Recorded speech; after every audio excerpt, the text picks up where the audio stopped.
الحمد لله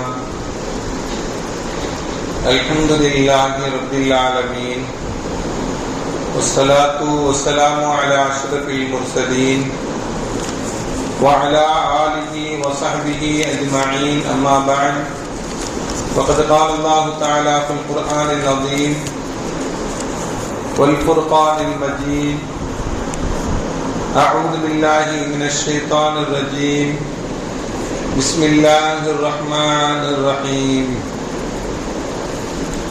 الله الذي خلقكم من ضعف ثم جعل من بعد ضعف قوة رب اشرح لي صدري ويسر لي أمري واحلل عقدة من لساني يفقهوا قولي اللهم صل على سيدنا محمد اللهم صل عليه وسلم.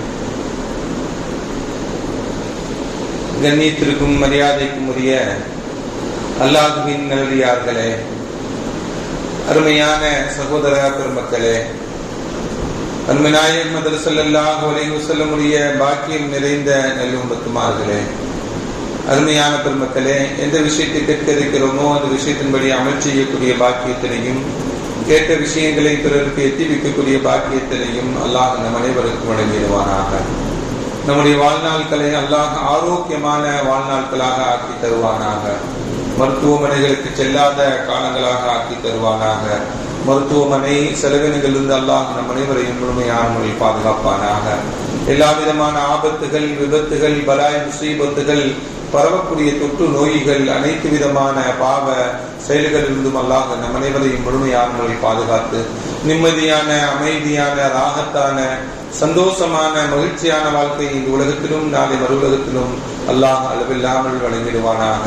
நம்முடைய ஹலாலான ஹாஜத்துகள் அனைத்தையும் அல்லாஹ் நிறைவேற்றி தருவானாக என்று இந்த நல்ல நேரத்தில் துஆ செய்து துவங்குகிறேன். அருமையானவர்களே,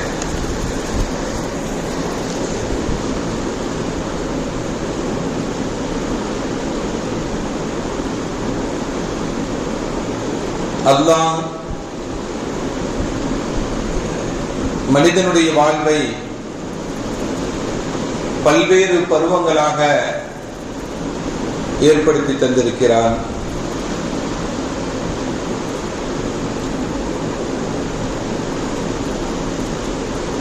இந்த பருவங்களை பற்றி அல்லாஹ் திருக்குர்ஆனிலே சொல்லும் பொழுது,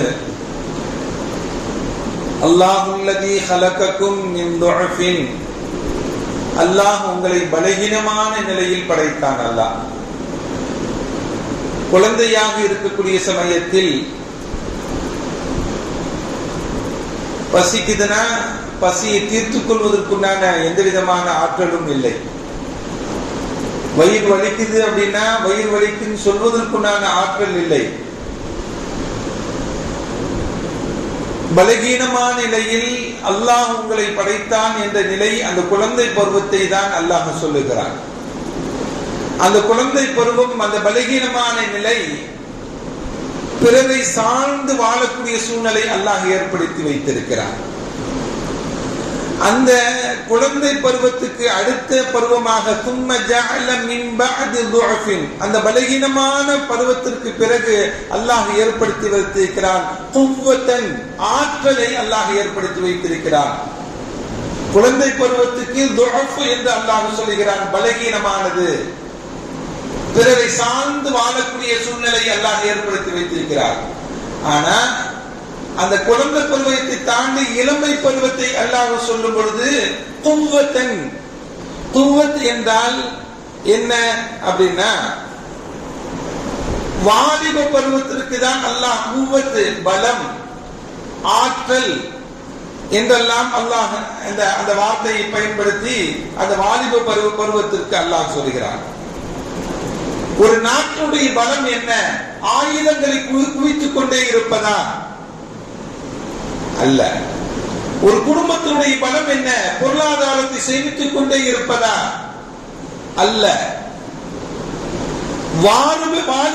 வாலிபர்களை குடும்பமாக இருந்தாலும், நாடாக இருந்தாலும், அது மஹல்லாவாக இருந்தாலும், வாலிபர்களை சீரு செய்வதில் தான் பெரும் பலமே இருக்கிறது.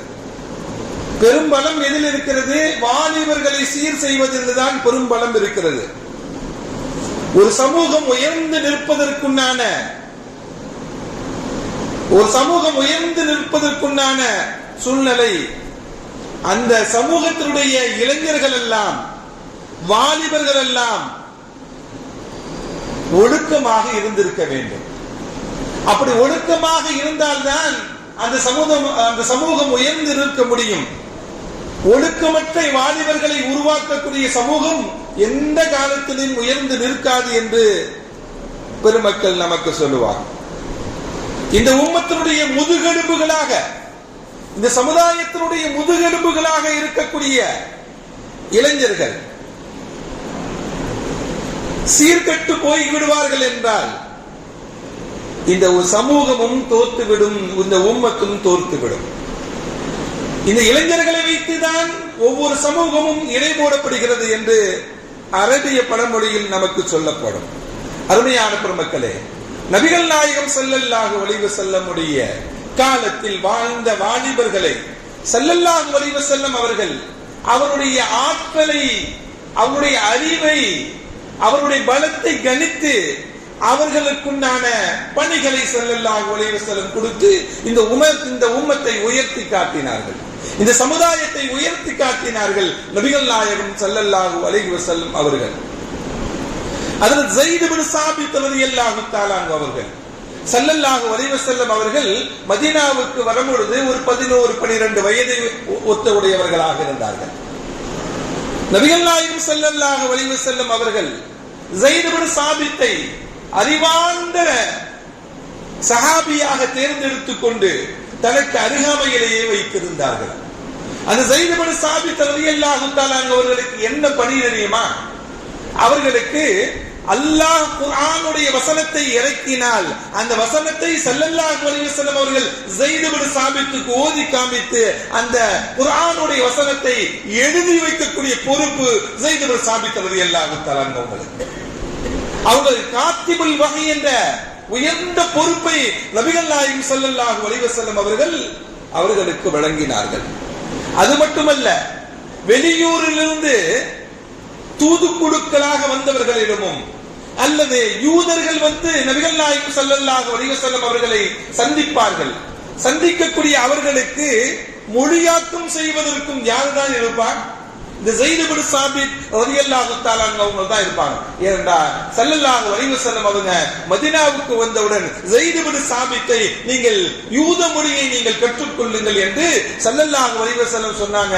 அவர்கள் 17 நாட்களில் அவர்கள் அந்த மொழியை எழுதுவதற்கும் பேசுவதற்கும் மொழிபெயர்ப்பதற்கும் 17 நாட்களில் கற்றுக்கொண்டார்கள் என்று சொல்லப்படுகிறது. அருமையானவர்களே, அப்படி ஆற்றல் மிகுந்த நல்ல அறிவாளிகளாக இருக்கக்கூடியவர்களை எல்லாம் ஸல்லல்லாஹு அலைஹி வஸல்லம் தேர்ந்தெடுத்து இந்த உம்மத்திற்கு பயனாக இந்த குர்ஆன் நம்மிடம் இருக்கிறது என்றால் அந்த குர்ஆனை வஹி இறங்க எழுதி வைத்தவர்கள் ஸைத் இப்னு ஸாபித் ரலியல்லாஹு தஆலா அவர்கள் செய்த பெரும்பணிதான் இன்று வரையுமல்ல, கியாமத் நாள் வரையும் நம்மிடம் குர்ஆன் இருக்கிறது என்றால் அந்த ஒரு இளைஞர், அந்த ஒரு குவத், அந்த ஒரு பலம், அந்த ஒரு ஆற்றல், தனி மனிதனுடைய ஆற்றல் இந்த உம்மத்திற்கு கியாமத் நாள் வரையும் பயன்பட்டு இருக்கிறது என்றால் அருமையான பெருமக்களே, நம்மிடம் இருக்கக்கூடிய, நம்மை சுற்றி இருக்கக்கூடிய, நம் பகுதியில் இருக்கக்கூடிய இளைஞர்களை வைத்து நம்முடைய உம்மத்தை, நம்முடைய சமூகத்தை, நம்முடைய மஹல்லாவை, நம்மை சார்ந்தவர்களை எப்படி உருவாக்க முடியும்?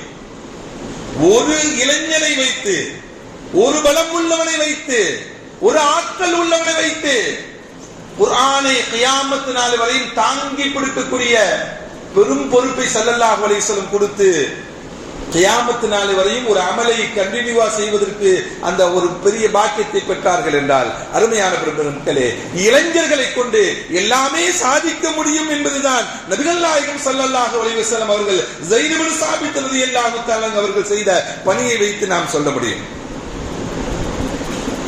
அருமையான பெருமக்களே, நபிகள் நாயகம் ஸல்லல்லாஹு அலைஹி வஸல்லமுடைய மௌத்திற்கு பிறகு ஹஜ்ரத் அபூபக்கர் சித்திக் ரலியல்லாஹு தஆலாவுடைய ஆட்சி காலம், முஸைலமத்துல் கஸ்ஸாப் போன்றவர்கள் எல்லாம் தன்னை நபியாக வாதிடக்கூடிய அந்த நிலையில் இந்த முஸைலமத்துல் கذாபுக்கு எதிராக அபூபக்கர் சித்திக் ரலியல்லாஹு தஆலா அவர்கள் ஒரு படையை அனுபவிக்கிறார்கள். அந்த அனுபவிக்கக்கூடிய படையில கிட்டத்தட்ட 70 ஹாஃபிதுகள் கொல்லப்படுகிறார்கள் யமன் தேசத்தில். கிட்டத்தட்ட 70 ஹாஃபிதுகள் கொல்லப்படுகிறார்கள். 70 ஹாஃபிதுகள் கொல்லப்பட்டவன் உமர் ரலியல்லாஹு தஆலா அவங்க கலீஃபாவுடைய அவைக்கு வந்து அமீருல் முஃமினீன் அவர்களே, இப்படி இதே நிலை நமக்கு இருந்து கொண்டே இருக்கும் என்றால் குர்ஆன் நம்மிடம் இல்லாமல் ஆகிவிடும். குர்ஆனை முழுமையாக தொகுக்கப்பட்ட அந்த குர்ஆன் அங்கங்கே இருக்கிறது. முழுமையாக குர்ஆன் இன்று நம்மிடம் இருக்கிறது அல்லவா? 30 ஜுஸூக்களாக 116 சூறாக்களாக 6666 வசனங்களாக மொத்தமாக ஒரு புத்தக வடிவில் நம்மிடம் இருக்கிறது அல்லவா? அப்படி இல்லை. 70 ஹாஃபிதுகள் மரணம் பெற்று வைத்திருந்தார்கள் உள்ளங்களிலே. 70 ஹாஃபிதுகள் கொல்லப்பட்ட உடனே உமர் ரலியல்லாஹு தஆலா அவங்க அபூபக்கர் சித்திக் ரலியல்லாஹு தஆலா அவங்களிடம் ஆலோசனை செய்கிறார்கள். நாம் நம்மிடம் இருக்கக்கூடிய குர்ஆனை, மரணம் பெற்றிருக்கக்கூடிய குர்ஆனை, எழுதி வைத்திருக்கக்கூடிய குர்ஆனை ஒன்று சேர்க்கக்கூடிய கடமை நமக்கு இருக்கிறது. ஸல்லல்லாஹு அலைஹி வஸல்லம் செய்யலையே அந்த பணியை நாம எப்படி செய்யறது? அவர்கள் செய்யாத பணியை நாம் எப்படி செய்ய முடியும்? என்னெல்லாம் வார்த்தைகளும் பேச்சுகளும் வரக்கூடிய சமயத்தில் குர்ஆனை பாதுகாக்க வேண்டும் என்றால், கியாமத் நாள் வரையும் குர்ஆன் இருக்க வேண்டும் என்றால் அந்த பணியை செய்தாக வேண்டும் என்று முடிவுக்கு வந்தவுடன் ஸைத் இப்னு சாபித்தை கூப்பிட்டு தான் அந்த குர்ஆனை முழுமையாக கோர்வை செய்யப்படுகிறது. அந்த குர்ஆனை முழுமையாக கோர்வை செய்யப்படுகிறது. அருமையான பெருமக்களே, அபூபக்கர் சித்திக் ரலியல்லாஹு தஆலா அவங்க ஸைத் இப்னு சாபித்தை கூப்பிட்டு சொல்வாங்க, இன்னக ரஜுலுன் ஷாபுன். ஸைத் இப்னு சாபித் அவர்களே, நீங்கள் இளைஞர்.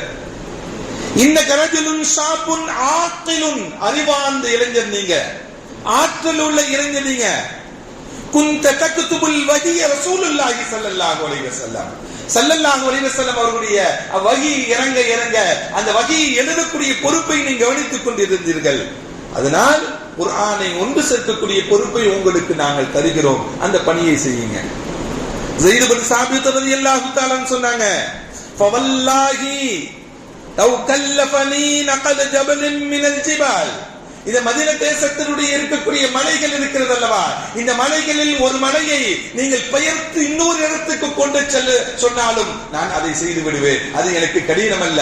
ஆனால் குர்ஆனை ஒன்று சேர்க்க வேண்டும் என்று சொல்கிறீர்களே, மலையை பெயர்த்து இன்னொரு இடத்துக்கு வைப்பதை விட இது கடினமான பணி. ஏன்னா அல்லாஹ்வுடைய பணி அது தவறுகள் ஏற்பட்டு விட்டால் குற்றவாளியாக ஆகிவிடுவோமா என்ற பயத்தில் சொல்லுகிறார்கள். ஒரு மலையை பெயர்த்து இன்னொரு இடத்துல கூட வச்சிருவேன், அது எனக்கு பெரிய சுமை அல்ல. ஆனால் குர்ஆனை ஒன்று திரட்டக்கூடிய இந்த பணி எனக்கு கொடுக்கிறீங்களே, இது பெரிய பணி என்று ஹஜ்ரத் ஸைத் இப்னு சாபித் ரலியல்லாஹு தஆலா அன்ஹு சொன்னாங்க. மா அஸ்தலு அலைஹி மிம்மா அமரனி பிஹி மின் ஜம்உல் குர்ஆன். குர்ஆன் ஒன்று திரட்டு வருது, அவ்வளவு பெரிய பணி என்று சொன்னாங்க. அந்த ஸைத் இப்னு சாபித் ரலியல்லாஹு தஆலா அவங்க கிட்டத்தட்ட 6 மாத காலங்களில் குர்ஆனை ஒன்று திரட்டி அதற்கு அபூபக்கர் சித்திக் ரலியல்லாஹு தஆலா உங்களுக்கு கொடுத்த அன்பளிப்பானதுதான் அந்த குர்ஆன் தான் நம்மிடம் இருக்கக்கூடிய அந்த குர்ஆன். அருமையான பெருமக்களே, ஒரு இளைஞன் நினைத்தால் எதையும் சாதிக்க முடியும். அந்த ஆற்றல் தான் பலம் என்று அல்லாஹ் சொல்லுகிறான், ஆற்றல் என்று அல்லாஹ் சொல்லுகிறான். அப்படி என்றால் ஒரு இளைஞனால் குர்ஆனை ஒன்று திரட்டி பெரிய பாக்கியத்தை இந்த உம்மத்திற்கு தர முடியும் என்றால் ஒவ்வொரு இளைஞர்களாலும் இந்த உம்மத்திற்கு ஏதாவது ஒன்று செய்து சாதிக்க முடியும் என்பதுதான் பாடத்தையும் படிப்படையும் ஸைத் இப்னு சாபித் ரலியல்லாஹு தஆலாவுடைய வரலாறு நமக்கு சொல்லித் தரக்கூடிய செய்திகள். அருமையான பெருமக்களே,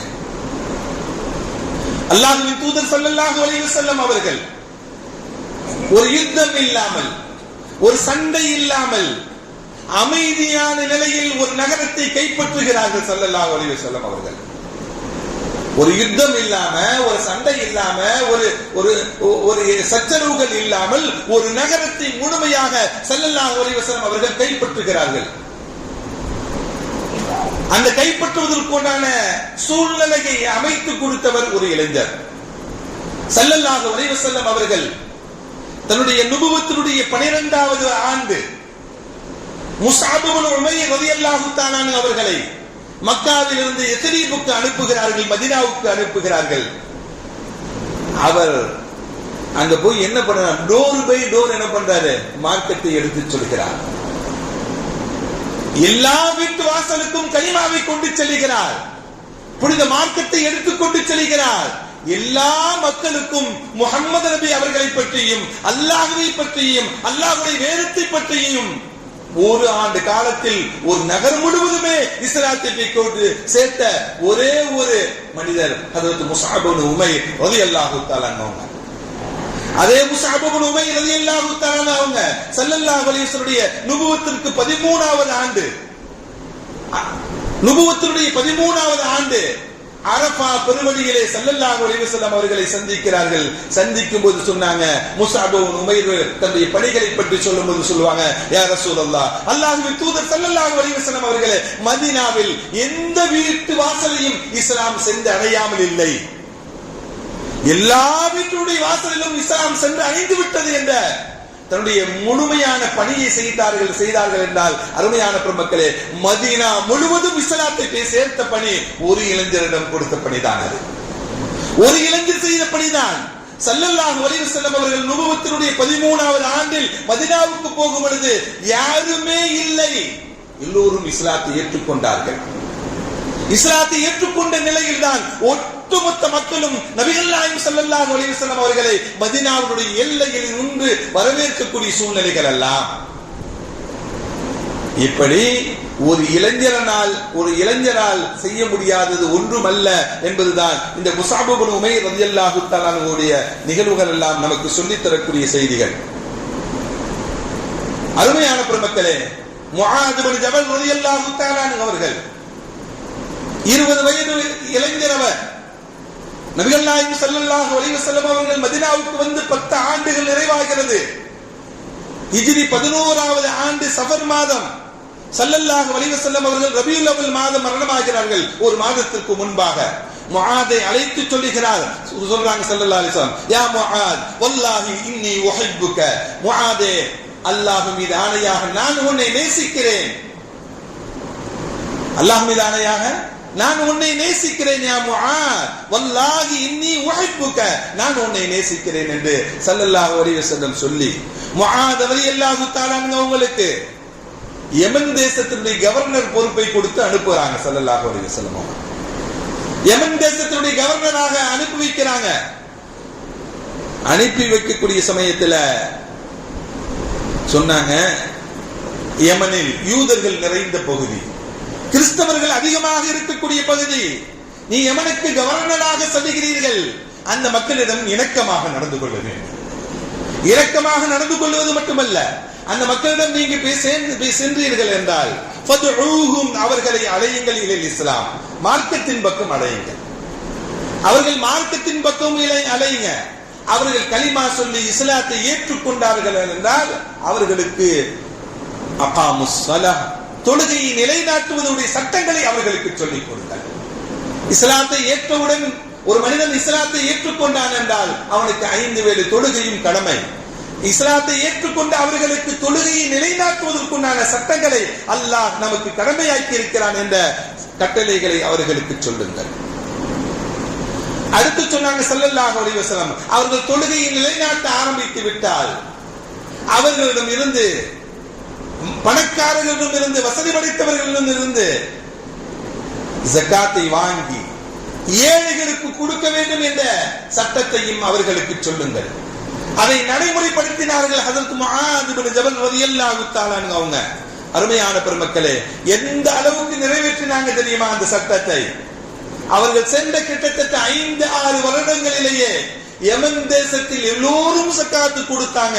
ஜகாத் கொடுத்ததனுடைய விளைவு என்ன ஏற்பட்டது தெரியுமா? ஜகாத்தை 5-6 வருடங்களில் ஜகாத்தை பெற்றுக் கொள்வதற்கு யாருமே இல்லை. ஜகாத்தை வாங்கிக் கொள்வதற்கு யமன் தேசத்தில் ஒருவர் கூட இல்லை. 6ஆம் ஆண்டு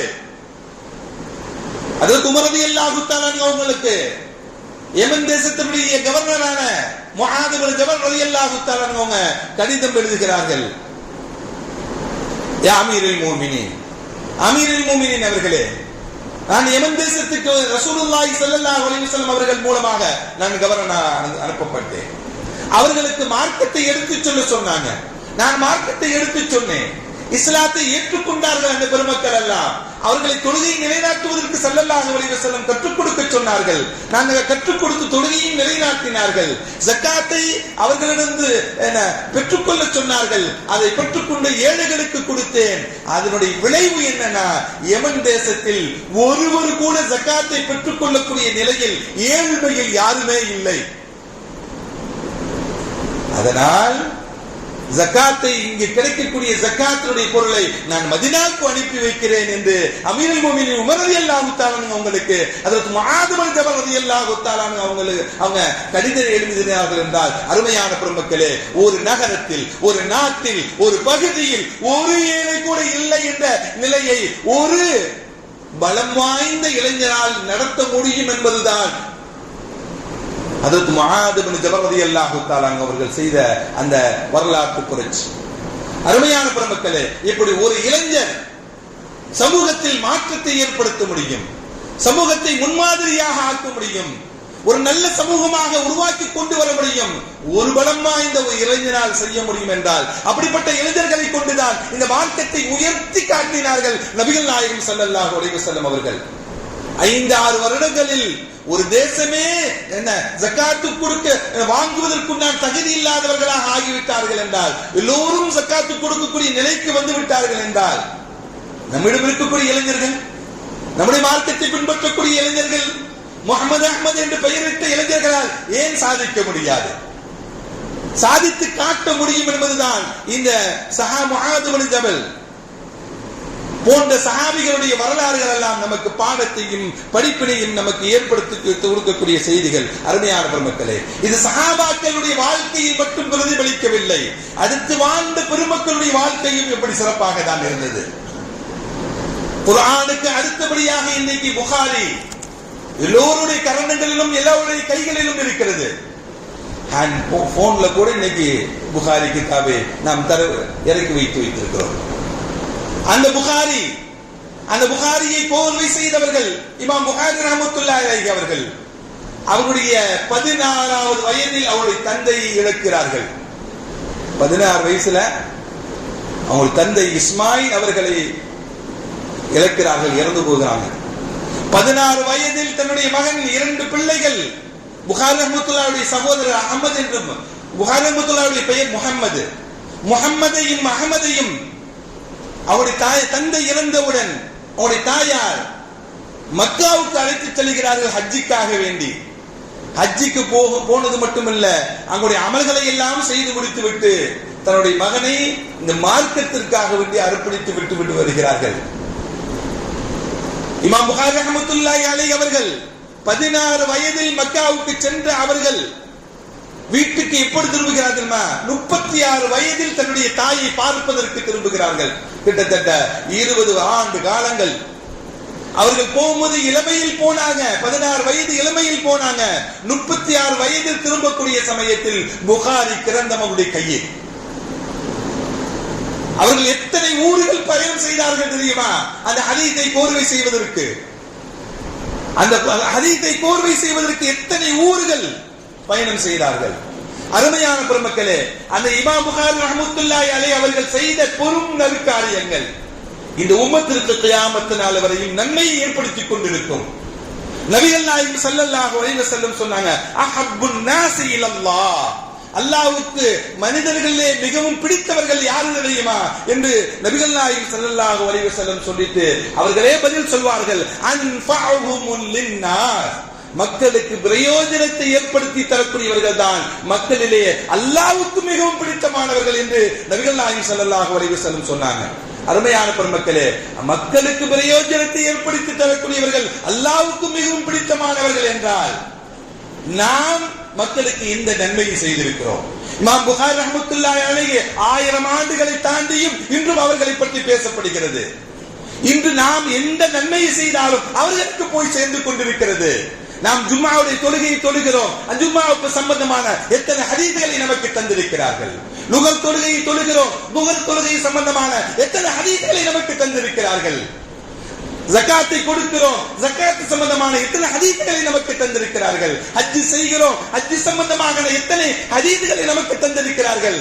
நாம் செய்யக்கூடிய ஹஜ், நாம் செய்யக்கூடிய நோன்பு, நாம் தொழுகக்கூடிய தொழுகை, நாம் தொழுகக்கூடிய இன்னவர நல்ல அமல்களை எல்லாம், ஒவ்வொரு அமல்களும் நாம் செய்யக்கூடிய நன்மைகள் எல்லாம் யாருக்கு தான் போய் சேரும்? யாருக்கு தான்? அது இமாம் புகாரிக்கும் தான் போய் சேரும். அவர்கள் தான் வழிகாட்டி நமக்கு. ஸல்லல்லாஹு அலைஹி வஸல்லம் சொன்னாங்க, அந்த ஹதீஸை தேடி கண்டுபிடித்து கோர்வை செய்து நமக்கு தந்திருக்கிறார்களே, அன்பளிப்பாக கொடுத்திருக்கிறார்களே. அவர் யார்? ஒரு இளைஞர், ஒரு பலமுள்ளவர். அந்த ஒரு இளைஞரால் கியாமத் நாள் வரையும் பேசப்படக்கூடிய ஒரு புகாரி இருக்குமே என்றால் நம்மிடம் இருக்கக்கூடிய இளைஞர்களால் ஏன் சாதிக்க முடியவில்லை? நபிகள் நாயகம் ஸல்லல்லாஹு அலைஹி வஸல்லம் சொன்னாங்க, மன் சன்ன ஃபில் இஸ்லாமி சுன்னத்தன் ஹஸனன் ஃபலஹு அஜ்ருஹா. யார் ஒரு வழிகாட்டுகிறாரோ, ஒரு மார்க்கத்தை சொல்லிக் கொடுக்கிறாரோ, ஒரு சுன்னத்தை கடைபிடிப்பதற்குண்டான வழிகளை ஏற்படுத்தி கொடுக்கிறாரோ, அதனுடைய நன்மை யாரெல்லாம் அந்த அமல்களை செய்கிறார்களோ அவருக்கும் கிடைக்கும், வழிகாட்டியவருக்கும் அதற்குண்டான நன்மைகள் கிடைக்கும் என்று நபிகள் நாயகம் ஸல்லல்லாஹு அலைஹி வஸல்லம் சொன்னாங்க. நம்ம ஒரு சின்ன நன்மையை செய்தாலும் யாருக்கு நன்மை போய் சேர்ந்து கொண்டிருக்கும்?